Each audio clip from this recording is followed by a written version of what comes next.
नमस्कार, आदाब, सत श्री अकाल टू ऑल ऑफ यू। दोस्तों, मेरा नाम है विपिन। आप जुड़ चुके हैं पीसीएस वाला के डिजिटल प्लेटफॉर्म से। पिछली क्लासों में आपने देखा कि किस तरीके से हमने कंपनी की लड़ाई को बक्सर युद्ध तक पहुंचा दिया। बक्सर युद्ध के 3 किरदार हमारे सामने आए: मीर कासिम, शुजाउद्दौला और शाह आलम द्वितीय। इन तीनों की एक संधि होती है और वो संधि कहाँ पहुँच जाती है? अंग्रेजी सेना से लड़ने के लिए पहुँच जाती है। जिन लोगों ने ये क्लास अभी ज्वाइन की है वो पहले पुरानी क्लासों को देख लें। वहाँ मैंने पोर्चुगीज़ कंपनी से लेके डच, ब्रिटिश या इंग्लिश कंपनी, फ्रांसीसी, इन चारों कंपनियों के बारे में डिटेल में बातें की हैं। फिर मैंने बताया था कि किस तरीके से कंपनी ने साम्राज्यवाद की स्थापना की। साम्राज्यवाद के क्रम में हमने पढ़ा था कि मुगलों का पतन और उसमें कमज़ोर शासकों की जो भूमिका है उसको मैंने उजागर किया था। फिर उसके बाद मैंने समझाया था कि किस तरीके से भारत के जो राज्य हैं, यानी मुगलों के काल से भारत में जो राज्य हैं उनका उदय होता है। तो 3 ग्रुप में मैंने उन राज्यों को बांटा था। पहले वो जो उत्तराधिकारी राज्य हैं, दूसरे वो जो नवीन राज्य हैं, तीसरे वो जो स्वतंत्र राज्य हैं। उन उत्तराधिकारी राज्यों के बारे में हमने चर्चा की थी और मैंने उनके तीनों के बारे में बताया था कि बंगाल है, अवध है और हैदराबाद है। ये 3 उत्तराधिकारी राज्य थे। इसमें अवध और बंगाल अब दोनों मिलके ये लड़ाई में पहुंच जाते हैं। कहाँ? बक्सर की लड़ाई तक। और इसमें एक भूमिका मुगल सरदार भी निभा रहा है या मुगल शहंशाह भी निभा रहा है, क्योंकि मुगलों की सत्ता अभी बिल्कुल ख़त्म नहीं हुई है। हालांकि 1707 से औरंगजेब जब से उसकी मृत्यु हुई तब से मुगलों की जो व्यवस्था वैसी नहीं रही जैसे पहले होती थी। फिर भी इनके जो शासक हैं उनकी इतनी तो चलती है कि आसपास के जो लोग हैं इनका दबदबा मान लेते हैं। इसी दबदबे का एक परिणाम ये हुआ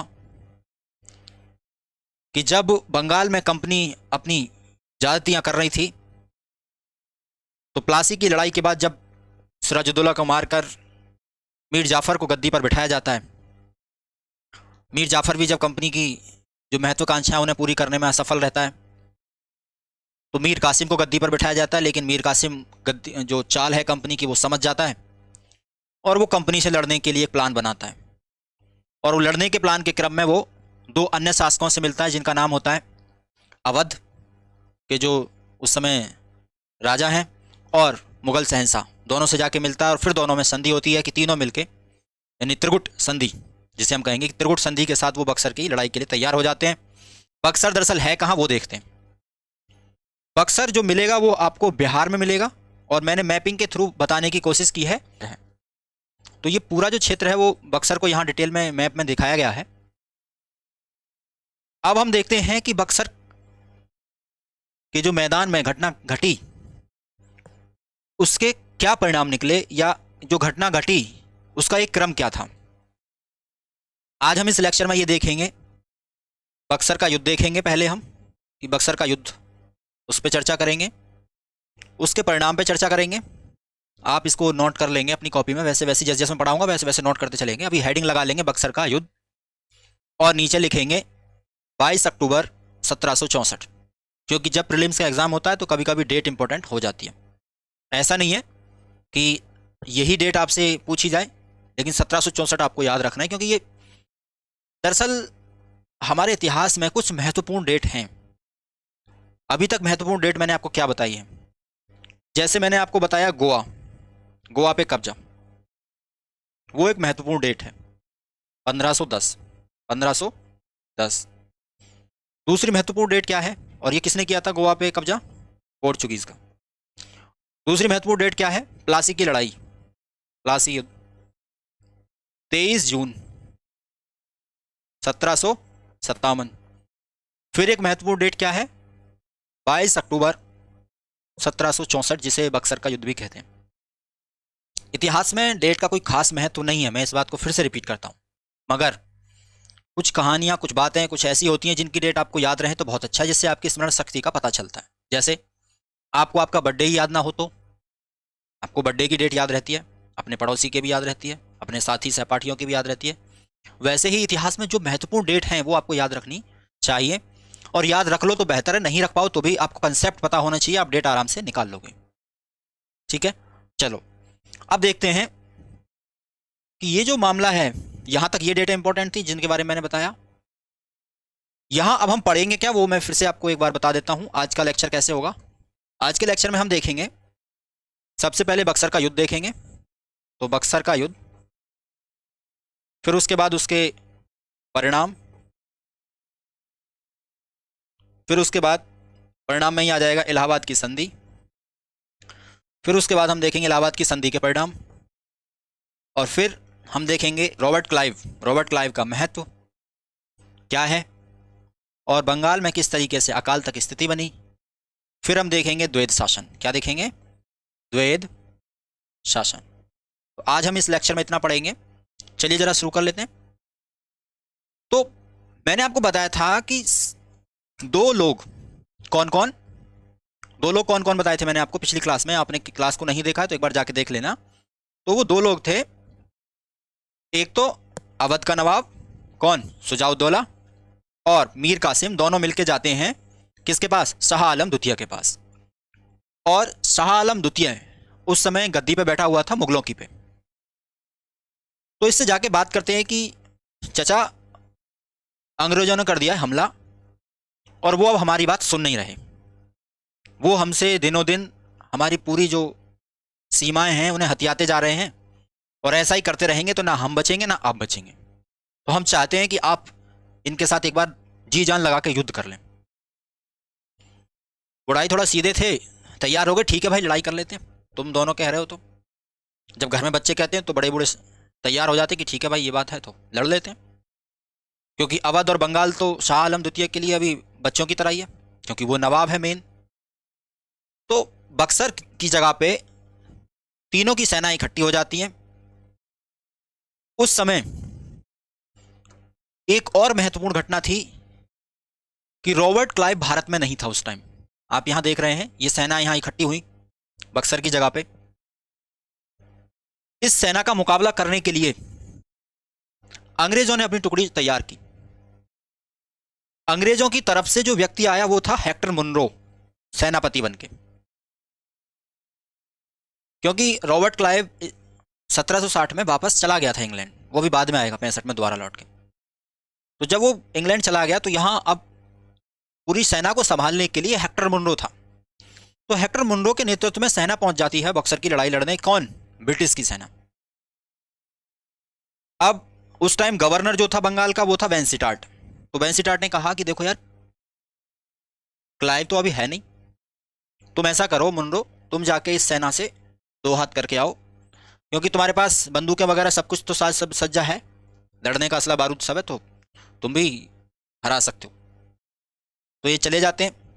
तो तीनों पक्षों की संयुक्त सेना, तीन पक्ष कौन कौन, बंगाल, अवध और मुगल, तीन पक्षों की संयुक्त सेना थी। 22 अक्टूबर को बक्सर की जगह पे तीनों सेनाएं मैदान में आ जाती हैं। लेकिन सबसे पहले जो सेना आई वो मेजर करनाक के नेतृत्व में आई थी। क्या नाम था, मेजर करनाक। जब इन्होंने देखा अरे यार इतनी सेना है, तो मेजर करनाक वापस भाग गए कि नहीं हमारे बस का नहीं है, आप ऐसा करो बड़ी सेना भेजो। फिर ये हेक्टर मुनरो के साथ और डबल सेना भेजते हैं, अब जाओ अब जाके लड़ो। तो ये जो जगह है वो गंगा किनारे पड़ती है बक्सर। आपसे कभी नदियों के नाम भी पूछ लेता है कि प्लासी की लड़ाई किस नदी के किनारे हुई, बक्सर की लड़ाई किस नदी के किनारे हुई, तो आपको ये ध्यान रखना है। तो गंगा नदी यहाँ पड़ती है, गंगा का मैदान है ये, तो गंगा नदी के किनारे ये बक्सर की लड़ाई होती है। अब इस पूरे जो लड़ाई थी वो लड़ाई स्टार्ट होने से पहले ही खत्म हो गई थी। क्यों, जैसे प्लासी में हुआ कि अंग्रेजों ने साठगांठ कर ली, मीर जाफर को अपनी तरफ मिला लिया, वैसे ही दिमाग यहां भी इसने चलाया। इसने भी फोटोकॉपी करी।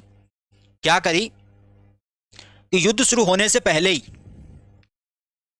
अवध के नवाब की जो सेना थी उसमें दो व्यक्ति थे, असद खां जो उस सेना को संभाल रहा था, और जैनुल आबदीन, इन दोनों सेनापतियों को धन का लालच दे दिया जाता है अंग्रेजों के द्वारा और अपनी तरफ मिला लिया जाता है।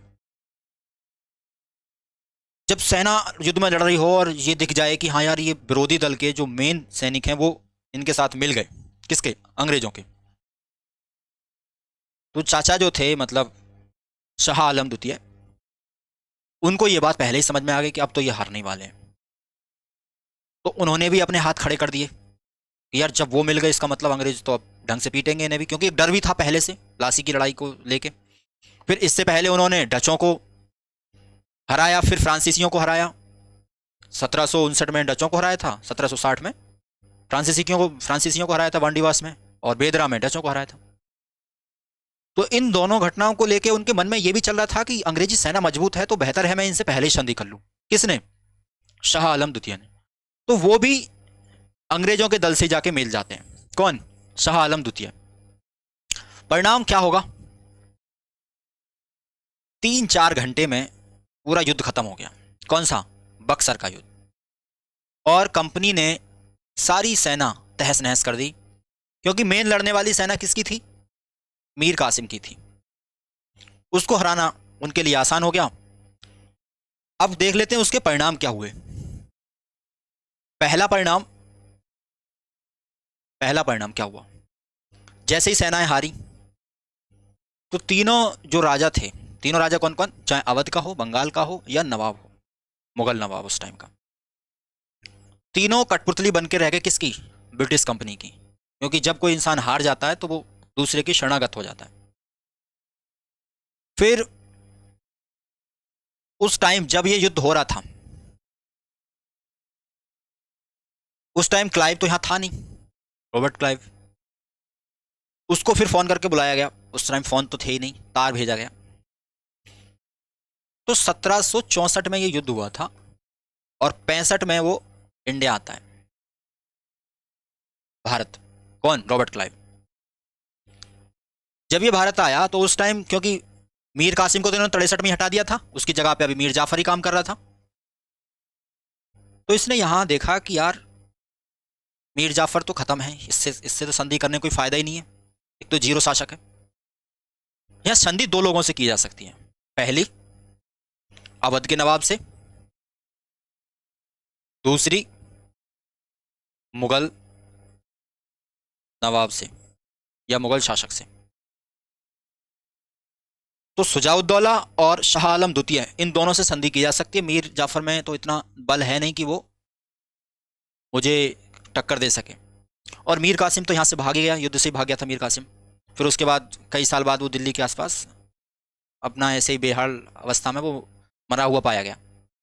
तो मीर कासिम का चैप्टर तो क्लोज हो जाएगा, वो तो है ही नहीं। खैर अब मीर जाफर है, ये बोलेगा नहीं। तो दो लोगों से संधि करनी है, पहली अवध के साथ, दूसरी मुगल के साथ। ये दो संधियां होती हैं। संधि दो, पहली संधि जो थी उसे इलाहाबाद की संधि बोला गया, इलाहाबाद की पहली संधि। और आप यहां देख सकते हैं मुगल जो बादशाह हैं शाह आलम द्वितीय, क्लाइव यहां एक संधि पत्र लेके आते हैं और इनको कहते हैं कि ये आपका संधि पत्र है, इस पर आप हस्ताक्षर कर दें। क्योंकि हस्ताक्षर करना इनकी कोई अपनी इच्छा नहीं थी, मजबूरी थी। तो डेफिनेटली देखो इन्होंने एक बार में ये सारे हस्ताक्षर कर भी दिए। लेकिन संधि की शर्तें क्या होंगी, शर्तों में बात करें, और ये संधि कब हुई ये भी इंपॉर्टेंट है, तो आप ध्यान रखेंगे।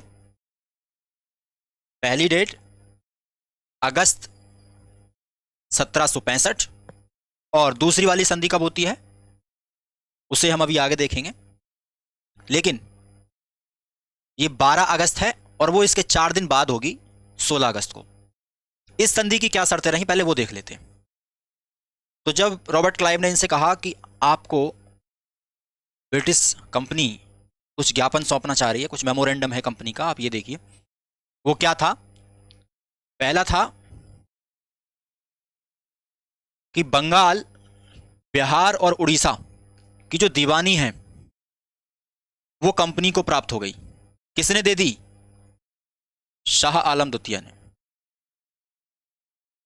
शाह आलम द्वितीय ने दे दी। अच्छा, इसका जो ये द्वितीय है इसे आप ऐसे लिखेंगे, ठीक है। तो शाह आलम द्वितीय ने दे दी किसको?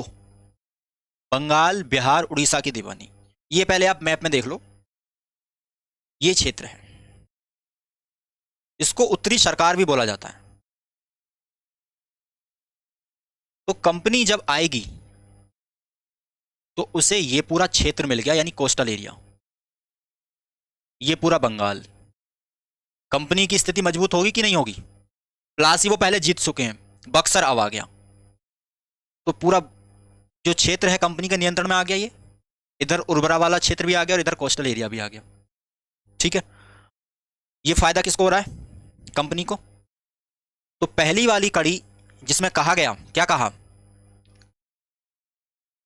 कि कंपनी को बंगाल, बिहार और उड़ीसा की दीवानी मिल गई। दीवानी मतलब यहां से अब राजस्व कंपनी उठाएगी, और ब्रिटिश ईस्ट इंडिया कंपनी को इसे सौंपने के बाद मुगल बादशाह हर साल 26 लाख रुपए ले सकते हैं। कितने?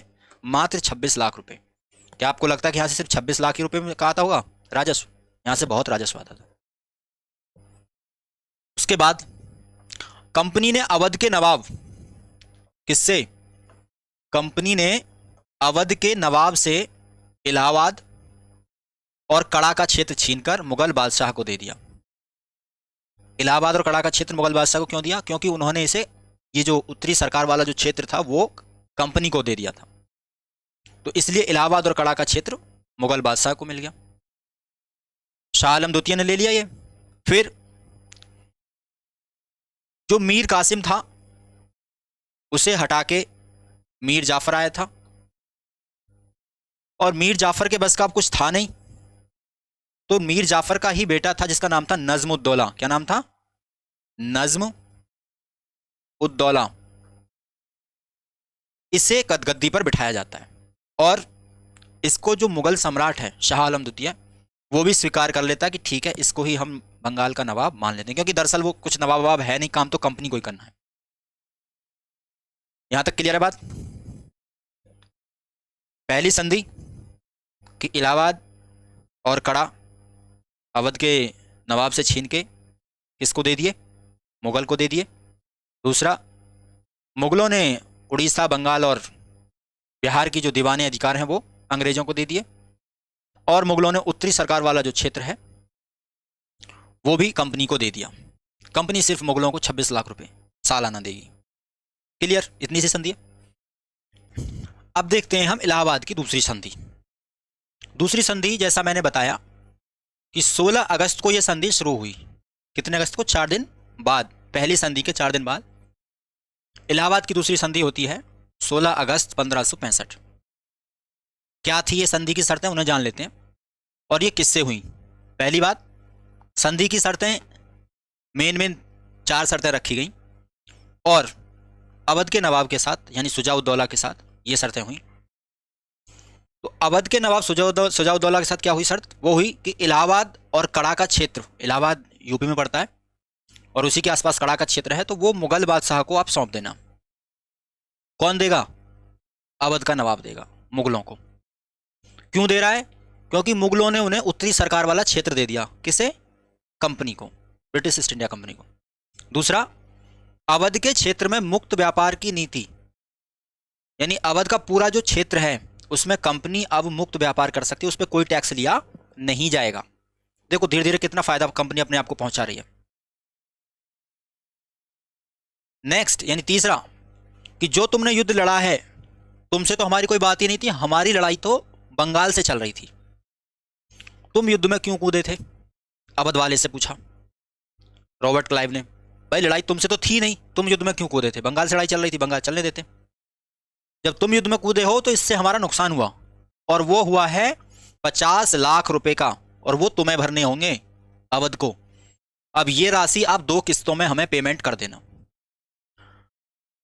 क्योंकि अवध का नवाब कुछ कह नहीं सकता, जो वो बोलेगा उसे हाँ करना पड़ेगा। कंपनी का एक व्यक्ति था जिसका नाम था बलवंत सिंह। क्या नाम था? बलवंत सिंह, जो हितैषी था, कंपनी का हितैषी। उसकी सिफारिश रॉबर्ट क्लाइव ने की कि इसकी जो जागीरदारी तुमने हथियाई है, कौन सी जागीरदारी? बनारस के क्षेत्र वाली, वो इसे वापस कर दो बलवंत सिंह को। जागीरदारी दरअसल क्या होती थी? ये भूमि के ही वो क्षेत्र होते थे। जागीरदारी पूरी एक व्यवस्था है, मुगलों के टाइम से चलती आई थी। तो जो लोग ज्यादा शक्तिशाली होते थे, उनकी जो भूमि है उन्हें जागीर में परिवर्तित कर दी जाती थी, और उनसे थोड़ा राजस्व मुगल जो शहंशाह हैं वो वसूलते रहते थे, और वो इनके अधिकार जीवन पर्यंत चलते रहते। वंशानुगत उनके जो अधिकार हैं वो चलते रहते थे। और इस पे प्री में क्वेश्चन पूछा भी था जागीरदारी प्रथा के ऊपर, मनसबदारी और जागीरदारी पे। तो ये वंशानुगत अधिकार मुगलों ने प्रदान किए थे, क्योंकि वो उन्हीं लोगों की भूमि थी, तो उनको वंशानुगत अधिकार मिलने ही थे।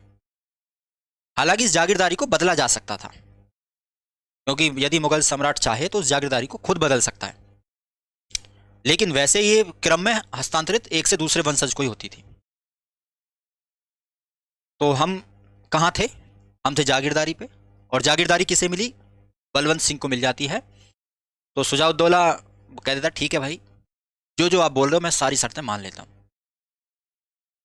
अब हम देखते हैं कि इलाहाबाद की जो दो संधि हुई उसे शॉर्ट में हम कैसे समझेंगे एग्जाम के पॉइंट ऑफ व्यू से। तो यहां आप इसे ऐसे डालेंगे, आप चाहें तो इनके नोट्स तो वैसे ही बना ही सकते हैं, मैंने पीपीटी इसलिए तैयार ही की है कि आप लिख पाएं। फिर यहां डालेंगे हेडिंग इलाहाबाद की संधि। आप किस तरीके से नोट्स बनाए मैं आपको बता देता हूं। इसमें दो संधियां आ जाएंगी, एक यहां डालेंगे 1765 और यहां डालेंगे 12 अगस्त और यहां डालेंगे 16 अगस्त। इधर डालेंगे मुगल, क्या नाम था उसका? शाह आलम द्वितीय। दूसरी किससे थी? अवध, क्या नाम था? शुजा-उद-दौला। क्लियर? ये हमने समझा कि संधि किससे हुई। अब मुगल से क्या हुई? मुगल की क्या संधि थी वो यहां रखेंगे कि बंगाल, बिहार, उड़ीसा किसको चले जाएंगे? कंपनी को जाएंगे। इसका रेवेन्यू कंपनी जनरेट करेगी। दूसरा पड़ाव क्या था? उत्तरी सरकार, उत्तरी सरकार ऐसे लिखते हैं, यहाँ नहीं ऐसे लिखेंगे, उत्तरी ये सरकार किसको जाएगा? कंपनी को जाएगा। ठीक है, वो तो इसी का राइट है। बदले में क्या मिल रहा है? यहां रेवेन्यू में 26 लाख रुपए मिलेंगे। ठीक है, 26 लाख मुगलों को। यहां उत्तरी सरकार का क्षेत्र इन्हें मिल रहा है, तो इसके बदले ये क्या करेंगे? मान लो मुगलों ने उत्तरी सरकार कंपनी को दिया, तो कंपनी ने उन्हें क्या दिया? कंपनी ने दिया कड़ा एंड इलाहाबाद। ये दोनों क्षेत्र किसको दे दिए? मुगलों को दे दिए। आसान है। फिर नजमुद्दौला को क्या मान लिया?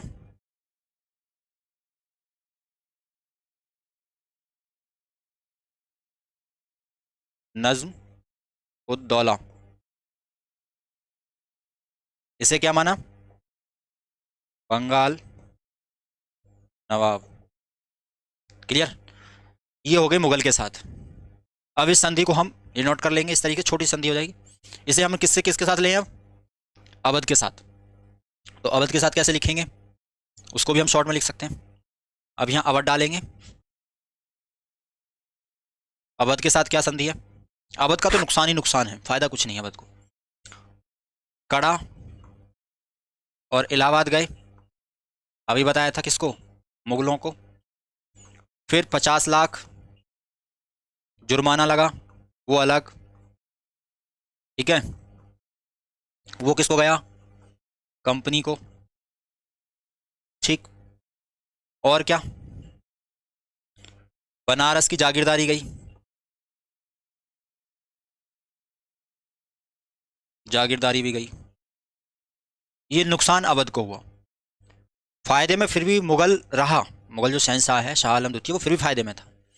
और फायदा कंपनी नहीं सोच रही थी, कंपनी उसकी ताकत को फायदा दे रही थी कि कुछ भी हो इसमें अभी जान है, क्योंकि कंपनी अपनी कमजोरी समझती थी कि ये लोग, यदि अवध के लोग हमारी तरफ नहीं आए होते और इसने पहले ही समर्पण नहीं किया होता तो ये लड़ाई भारी पड़ती, इसलिए मुगलों को थोड़ा फायदा भी मिला।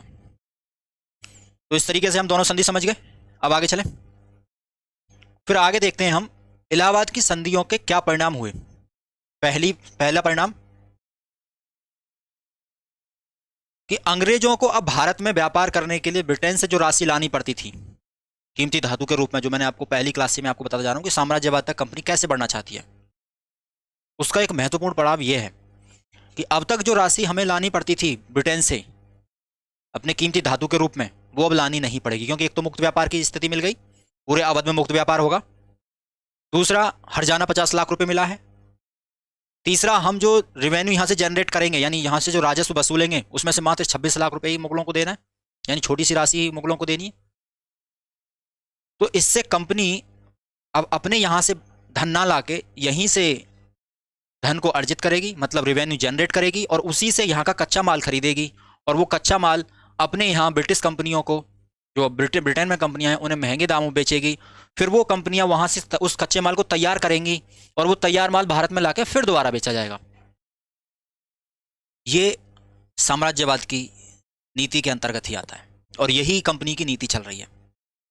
तो देखते हैं कि हुआ क्या, कि कंपनी, एक फायदा ये हो गया कि अब सोना चांदी कुछ नहीं लाना। दूसरा, कि नवाब से वित्तीय प्रबंध ले लिया। क्या वित्तीय प्रबंध? कि नवाब सिर्फ काम जो करेगा, यहां दरअसल एक और पॉइंट है, वो है द्वैध शासन की स्थिति, वो मैं आपको अभी नीचे समझाऊंगा। अब जो कंपनी है वो इस स्थिति में है कि यहां ज्यादा से ज्यादा पैसा को हड़पा जाए। तो कंपनी करती है कि भारत में कच्चे माल को खरीदेगी, ब्रिटेन की कंपनियों को देगी, और फिर वहां से जो माल बन के आएगा वो भारत में बेचेगी। फिर इससे क्या होगा कि भारत में जो अब तक हस्तशिल्प उद्योग था वो खत्म हो जाए, क्योंकि कच्चे माल के रूप में यहाँ से क्या ले जाते थे? कपास था, सोरा था, शोरा, साल्टपीटर जिसे कहते हैं, सोरा है, कपास है, अफीम है। तो इन्हीं सब का तो मेन उपयोग था, रेशम है। तो इन्हीं से तो कपड़े वगैरह बनते थे, तो तैयार होकर फिर वो कपड़े यहाँ मार्केट में महंगे दामों बेचे जा रहे हैं। तो यहाँ का जो हस्तशिल्प उद्योग है वो पूरा तहस नहस हो जाएगा। ये नुकसान किसे हो रहा है? ये भारतीयों को हो रहा है। और फायदा किसने, क्या हो रहा है कंपनी को? कि उसे यहां व्यापार करने के लिए धनराशि भी भारत से ही मिलने लगी। यहीं से स्थिति आती है द्वैध शासन की, जिसकी मैं व्यवस्था अभी बात कर रहा था। पहले आपको यह समझना जरूरी है कि द्वैध शासन किसे कहते हैं। द्वैध शासन का मतलब है कि दो शासन करने वाले लोग होंगे। कौन होंगे? दो शासन। द्वैध मतलब दो, इसे ऐसे लिखेंगे, द्वैध शासन। दो तरीके के अधिकार होते हैं किसी सरकार को चलाने के लिए। पहला, दीवानी अधिकार। दूसरा, फौजदारी। जो दीवानी है, इसे आप ऐसे भी लिख सकते हैं,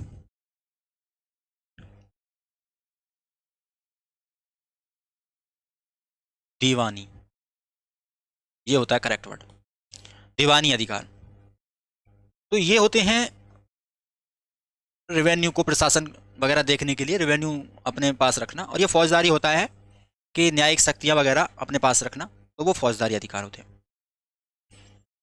तो यहां जब नजमुद्दौला को बिठाया था, जैसा मैंने बताया कि मीर जाफर को हटा के उसका जो बेटा था वो बिठा दिया जाता है नजमुद्दौला, तो क्लाइव उसके साथ जो बातचीत कर रहा है वो ये कह रहा है कि देखो, तुम्हें अब कुछ अधिकार दिए हैं, लेकिन वो अधिकार हमारे हिसाब से होंगे, हमारे नियंत्रण में होंगे। क्या होंगे? कि कंपनी राजस्व वसूलेगी, यानी पैसा जो होगा, टैक्स जो होगा वो कंपनी वसूलेगी, और तुम्हें सिर्फ शासन करना है, यानी अपने प्यादे भेज के आपको यहाँ सिर्फ अपनी व्यवस्था बना के रखनी है। मतलब सिपाही वगैरह तुम्हारे होंगे, सिपाही वगैरह, और वहाँ से जो टैक्स वसूलने वाले जो लोग होंगे वो हमारे होंगे। अच्छा, और ये व्यवस्था बंगाल के साथ साथ बिहार और उड़ीसा में भी अब लागू होगी, क्योंकि हमें तो इन दोनों क्षेत्र मिल गए हैं, बंगाल, बिहार, उड़ीसा हमारे पास है। अब सैनिक संरक्षण, विदेशी मामले, कोई विदेशी नीति का मामला हो या विदेशी व्यापार का मामला हो, वो कंपनी के हाथ में रहेगा, क्योंकि ये बड़े मामले थे। नवाब को क्या मिलेगा? नवाब को मिलेगा कि यहाँ आप सिर्फ अपनी प्रशासन व्यवस्था बना के रखो। क्या बनाएंगे? प्रशासन। साथ ही साथ कंपनी लगान वसूलने के लिए भारतीय लोगों को ही नियुक्त करेगी। लगान यहाँ से जो वसूला जाएगा वो कंपनी ही नियुक्त कर रही है। और ऐसे दो व्यक्ति जैसे मोहम्मद रजा खां, इसे उप दीवानी अधिकार बोलते हैं, जो कंपनी जिन्हें नियुक्त करती है, उप दीवानी अधिकार। तो कंपनी ने मोहम्मद रजा खां को और मोहम्मद रजा खां को बंगाल में और सितव राय को बिहार में दीवानी अधिकार सौंप दिए। अब जब कंपनी ने इस तरीके से अपनी नीति को बढ़ाना शुरू किया, इसका एक नुकसान हुआ। नुकसान किसे हुआ? बंगाल को। फायदा किसे हुआ? कंपनी को। पहले हम महत्व देख लेते हैं कि द्वैत शासन का कंपनी के लिए क्या महत्व था। द्वैत शासन जब आया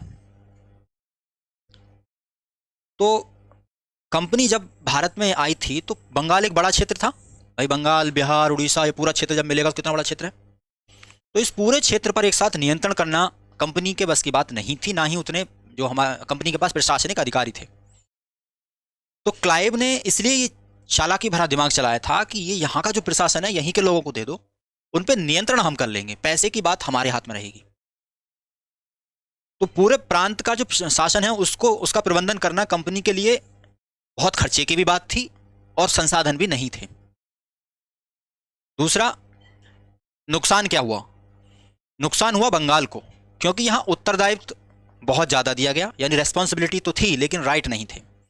राइट कैसे नहीं थे? कि मान लो नवाब ने, नजमुद्दौला ने बंगाल में बोला कि भाई ये जो व्यक्ति हैं XYZ, ये मिस्टर XYZ हैं और ये वहाँ से ज़्यादा रेवेन्यू वसूल कर रहे हैं, इनको मना करो, वहाँ के जो किसान हैं उनकी स्थिति सही नहीं है। वो लोग इनकी बात सुनते ही नहीं थे। कौन? राजस्व वसूलने वाले, क्योंकि इनके हाथों में कोई अधिकार नहीं है। इन्हें सिर्फ उत्तरदायित्व ये दिया कि भाई जाओ और जाके बस प्रशासन संभालो, लेकिन अधिकार कोई है नहीं, ना कोई सेना है इनके पास, सैनिक नियंत्रण तो उनके पास है।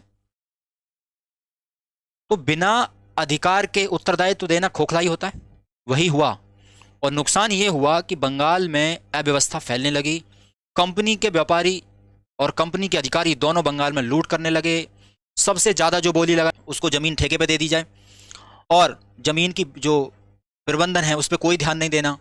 ज़मीनें बंजर होने लगी और 1770 और 69 में बंगाल में भयंकर अकाल पड़े और व्यवस्था इतनी ज़्यादा बिगड़ गई। और बिगड़ने का मेन रीज़न क्या था? कि जो व्यक्ति था रॉबर्ट क्लाइव, वो चला गया था इंग्लैंड 67 में। कब? 1767 में। और उसकी जगह पर नया गवर्नर आया था, वेरेल्स्ट। तो उससे वो व्यवस्था संभाली नहीं गई द्वैत शासन की, उससे संभाली गई। फिर उसके बाद वेरेल्स्ट ये आया था 1767 से 69 तक, इससे नहीं संभली। तो फिर इसकी जगह पे कर्टियर को भेजा गया, इससे भी नहीं संभली। फिर एक व्यक्ति आता है जिसका नाम था वैरन हेस्टिंग्स।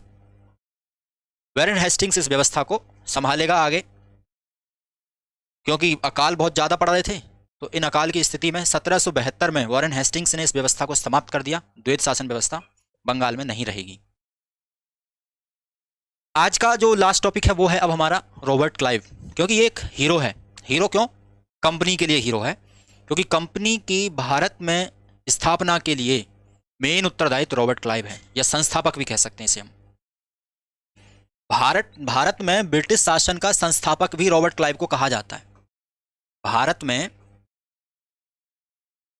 में ब्रिटिश ईस्ट इंडिया कंपनी का संस्थापक है ये रॉबर्ट क्लाइव। इसकी जीवनी आप भी पढ़ोगे तो आपको भी एक तरीके से मोटिवेशन मिलेगा। क्यों? ये दरअसल जब व्यक्ति भारत आया था तो मात्र क्लर्क था। कौन था? क्लर्क। और क्लर्क के बाद जब मद्रास पे लड़ाई वड़ाई हुई, तो जब डुप्ले ने मद्रास पे कब्जा कर लिया था, तो ये वहाँ से भाग गया था और भाग के फिर सैनिक टुकड़ी में ये शामिल हो गया। और सैनिक टुकड़ी के साथ साथ फिर ऐसे ही इसकी पदोन्नति होती रही। फिर इसको सेनापति बना दिया। फिर सेनापति बन के ये बंगाल भेजा गया।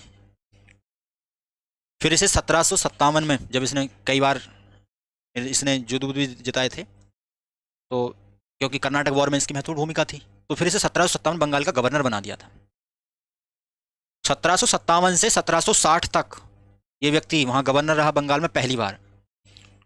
फिर जब इसकी ज़रूरत महसूस हुई कंपनी को कि भाई यहाँ का जो शासन है, बक्सर के युद्ध के बाद ये पूरा जो शासन है उसे संभालना हमारे बस की नहीं है, उसके लिए क्लाइव को बुलाओ।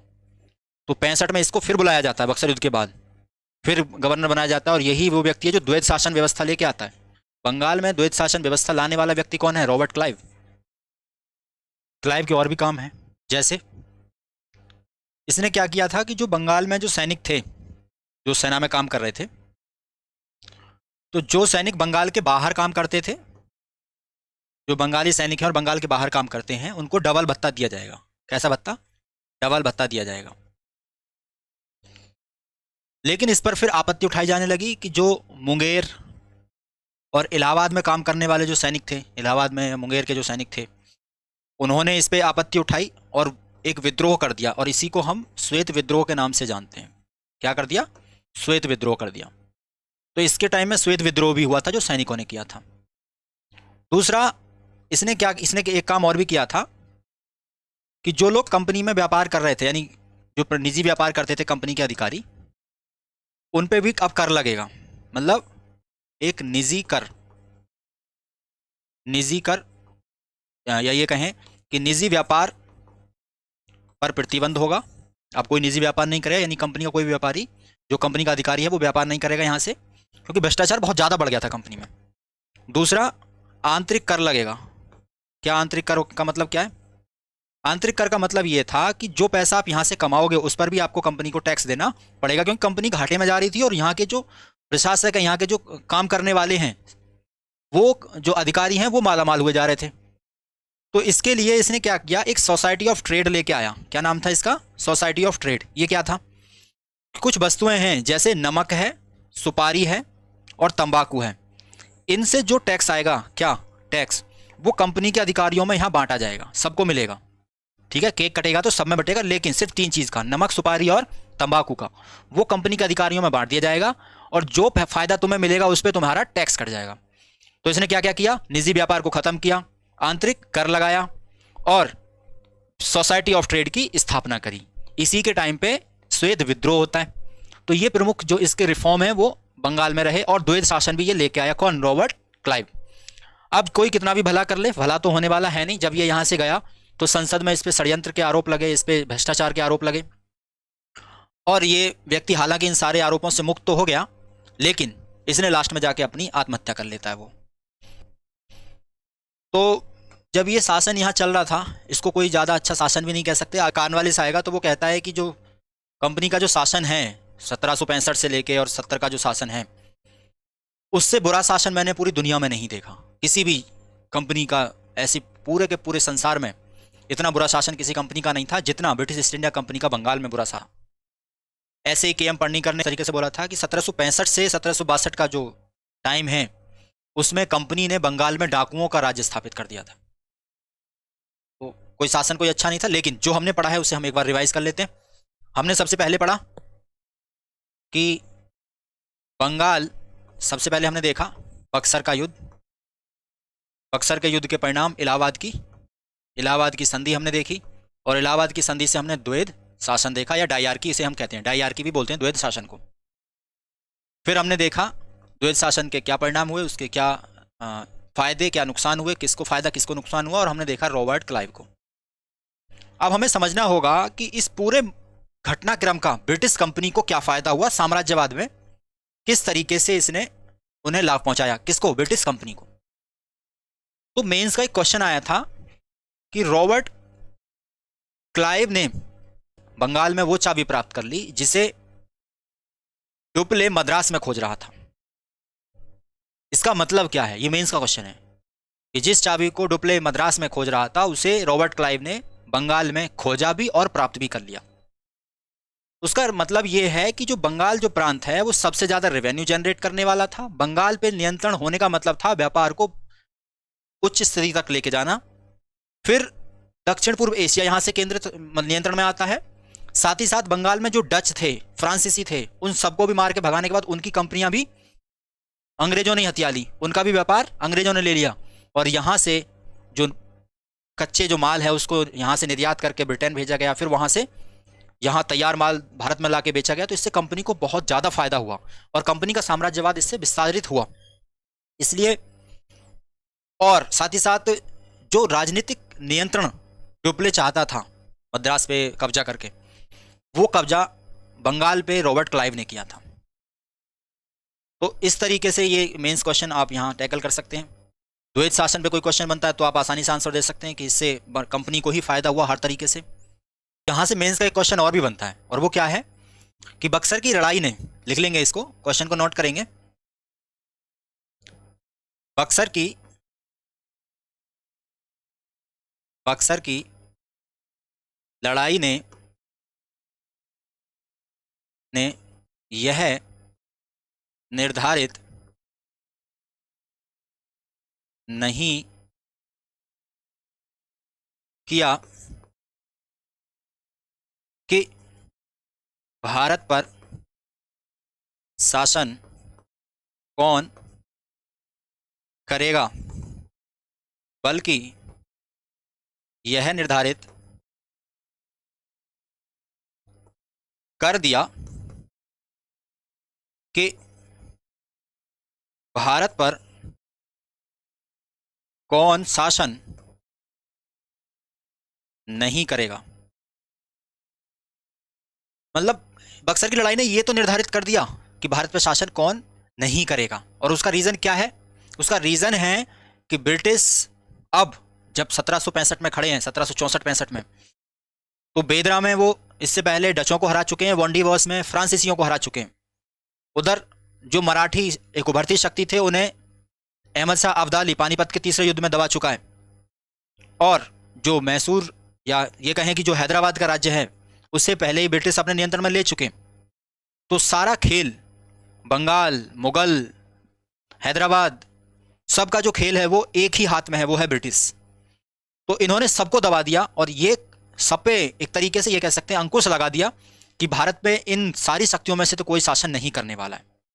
अब शासन कौन करेगा ये जानेंगे हम आने वाले लेक्चर में, और किस तरीके से शासन होगा वो हम नीतियां समझेंगे। पिछली क्लासों में जो आपने देखा उसी नीतियों को, उन्हीं कड़ियों को हम आगे कंप्लीट करेंगे, क्योंकि पूरी हिस्ट्री एक प्रोसेस में चलती है, एक थिंकिंग बेस पे चलती है। इसे हम फैक्ट और डेटा ना समझें, ना समझ के, क्योंकि कई बार जब हम नहीं समझ पाते हिस्ट्री को तो फैक्ट और डेटा समझ लेते हैं, इसलिए आप उन सबसे दूर रहिए। आप ये देखिए कि कौन कौन सी नीतियां आ रही हैं और किस तरीके से एक घटनाक्रम दूसरे घटनाक्रम से जुड़ा हुआ है। तो ऐसी ही प्रोडक्टिव क्लासें लेने के लिए, अच्छी अच्छी जो जानकारी है वो अपने तक पहुंचाने के लिए आप चैनल को लाइक कीजिए, शेयर कीजिए, सब्सक्राइब कीजिए, और हमारी PCS वाला ऑफिशियल नाम से हमारा टेलीग्राम चैनल है, उस पर आपको इसकी PDF मिल जाएगी, या आप उसे सर्च करें @VIP सिविल प्रेप। तो किसी भी लेक्चर की PDF आपको यहाँ टेलीग्राम चैनल पे मिल जाएगी, VIP @सिविल प्रेप। और इस चैनल को लाइक, शेयर, सब्सक्राइब करने के साथ साथ शेयर करना बिल्कुल ना भूलें, ताकि ज़्यादा से ज़्यादा लोगों तक ऐसी प्रोडक्टिव जानकारी पहुँच सके। तो मिलते हैं आपसे अगली क्लास में, जब हम बात करेंगे नए उभरते राज्यों की, मराठा, पंजाब, और क्या होता है नए राज्यों के साथ, किस तरीके से कंपनी नियंत्रण में लाएगी। ये सब बातें होंगी आने वाली क्लासेस में। तब तक के लिए जुड़े रहिए, रिवाइज करते रहिए। Thank you so much.